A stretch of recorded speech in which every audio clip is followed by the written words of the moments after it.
Wobin lay unconscious on his hospital bed as the machines around him beeped steadily, marking the rhythm of his fragile life. His mother sat beside him, clutching his hand tightly, her eyes brimming with tears. She gently kissed his hand, overwhelmed with guilt and sorrow. She regretted not being there for him all this time, having believed that they still had enough time to mend their strained relationship. She realized now that there was no such thing as the right time. She made a promise to him that if he woke up, she would never leave his side again. She vowed to love him and protect him the way he deserved to be loved. She glanced at his face, desperately hoping for a sign of consciousness. But Wobin remained still, showing no movement. Refusing to leave his side, she resolved to stay with him no matter what. Despite the pain, she felt grateful that he had survived. She continued to pray and hope for his recovery, her heart heavy with both fear and love. Deep within, she swore that the people responsible for hurting him would face consequences, especially Kim, whose actions had led Wobin to this state. She promised that justice would be served, and, if not, she was prepared to take matters into her own hands. Just then, Sunjin and Minsu walked into the room. Sunjin paused when he saw Wobin's mother, surprised that she hadn't left.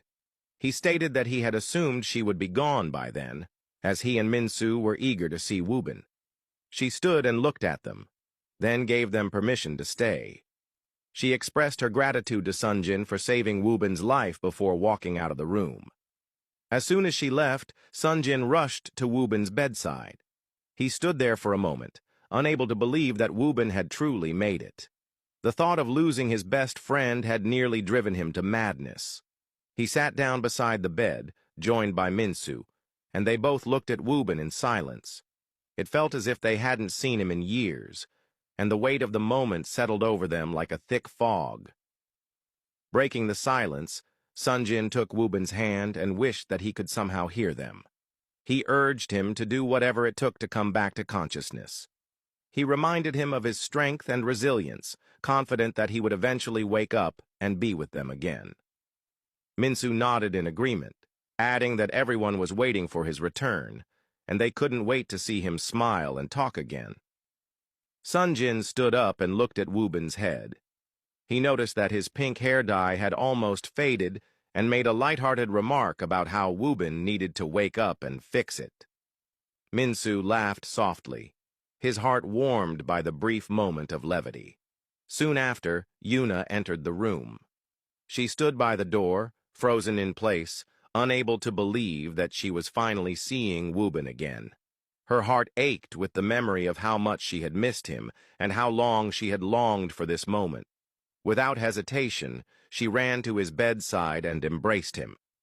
Sunjin immediately pulled her away, telling her that her hug might worsen his injuries, which were not fully healed. Yuna turned to him, expressing her overwhelming feelings and explaining that she couldn't control herself. She moved closer to Wobin again, gazing at him with soft, tear-filled eyes.